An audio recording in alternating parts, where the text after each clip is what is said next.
พี่น้องเอ้ยเป็นข่าวตกอกตกใจเนาะค่ะในคืนวันที่3ที่งานเกษตรแฟร์อำเภอกระนวนจังหวัดขอนแก่นนางเอกพราวณภาพรเพิ่นได้วูบบนเวทีช่วงเพิ่นทำการแสดงหรือว่าไว้อาลัยพระบรมราชชนนีพันปีหลวงของพวกเราค่ะทางพ่อจานุพงศกรเพิ่นได้โพสต์ออกมาช่วง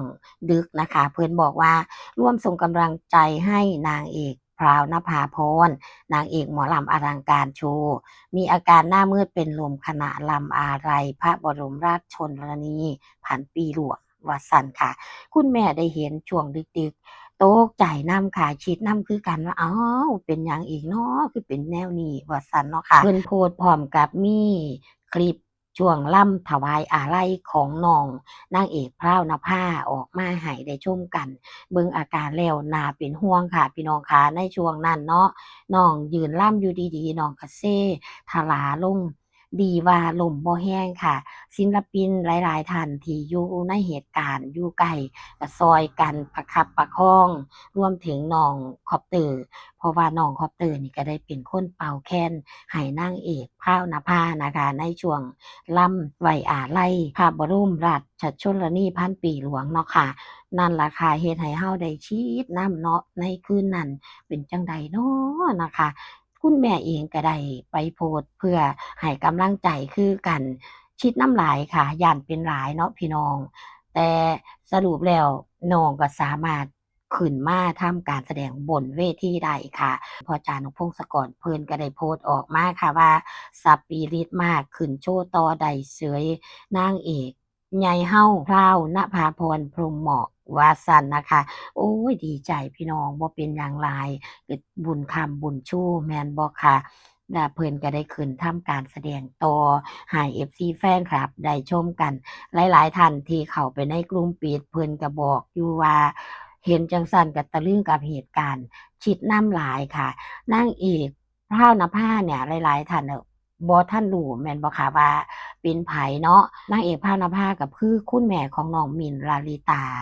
ดาวร้ายป้ายแดงของเสียงวิหกนั่นล่ะค่ะเก่งเทิงแม่เทิงลูกบ่พี่น้องนางเอกพาวนภาเนี่ยเป็นศิลปินที่มีคุณภาพมากๆเลยการแสดงซุ้มเสียงทุกอย่างเพอร์เฟกต์ค่ะยอมรับอีหลีเป็นศิลปินที่โดดเด่นบนเวทีอลังการโชว์อีกคนหนึ่งเลยตามที่เราได้ติดตามได้ชมนะคะสุดยอดอีหลีสำหรับนางเอกพาวนภา ขนาดมีอาการแบบนั้นเพิ่นยังสามารถขึ้นทำการแสดงต่อได้สปิริตความรับผิดชอบต่องานสูงมากๆเลยนะคะพี่น้องหลายๆท่านติดตามข่าวก็คงสิโล่งอกโล่งใจไปตามๆกันนะคะบ่แค่พ่อจ๋านกพงศกรทางผู้จัดการใหญ่เองเพิ่นก็ได้โพสต์ออกมาคือกันค่ะเพิ่นได้โพสต์ออกมาว่าจั่งซี้ค่ะทางผู้จัดการใหญ่ อัปเดตอาการของนางเอกพราวตอนนี้ปลอดภัยแล้วนะครับ สามารถทำการแสดงต่อได้ เก่งสุดยอดมากครับ ร่วมส่งกำลังใจให้นางเอกพราวนภาพรหมอลำอลังการโชว์นางเอกพราวเพิ่นบ่เฮ็ดให้งานได้สะดุดนะคะ เพราะว่างานในเทื่อนี้เป็นมินิคอนเสิร์ตของอลังการโชว์ซึ่งมีทั้งพ่อจ๋า นกพงศกร น้องอาจ สกุณาพร บอสนุกเป็นศิลปินรับเชิญบนเวที เพื่อซอยกันสร้างสีสันให้แฟนคลับทางอำเภอกระนวนจังหวัดขอนแก่นได้ม่วนได้ซื่นได้มีความสุขในการชมด้านหน้าเวทีของงานการแสดงวงอลังการโชว์ค่ะพี่น้องค่ะ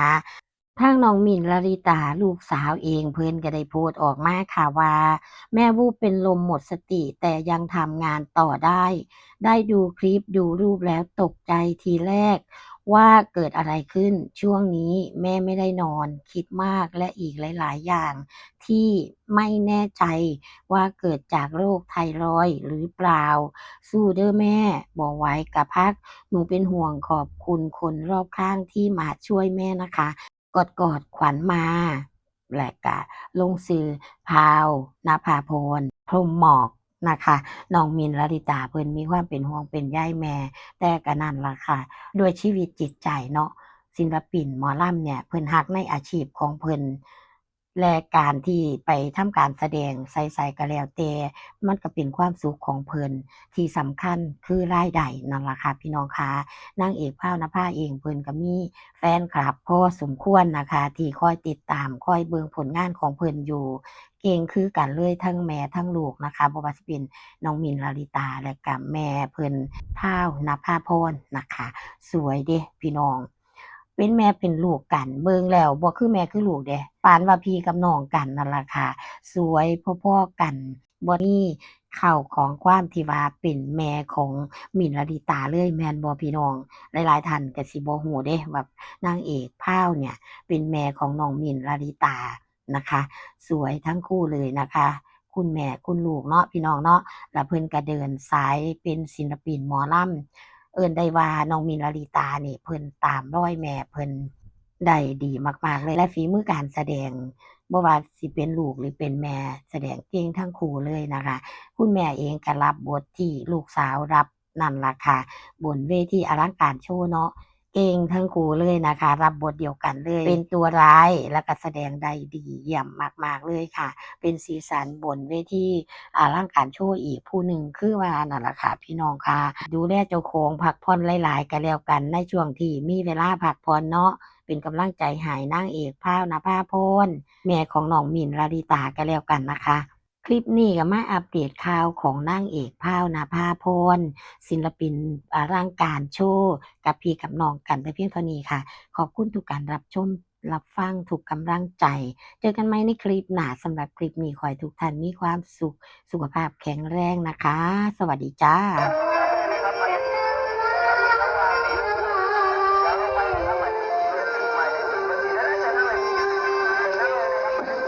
ไปต่อที่ตัวต่อไปครับตัวเดียว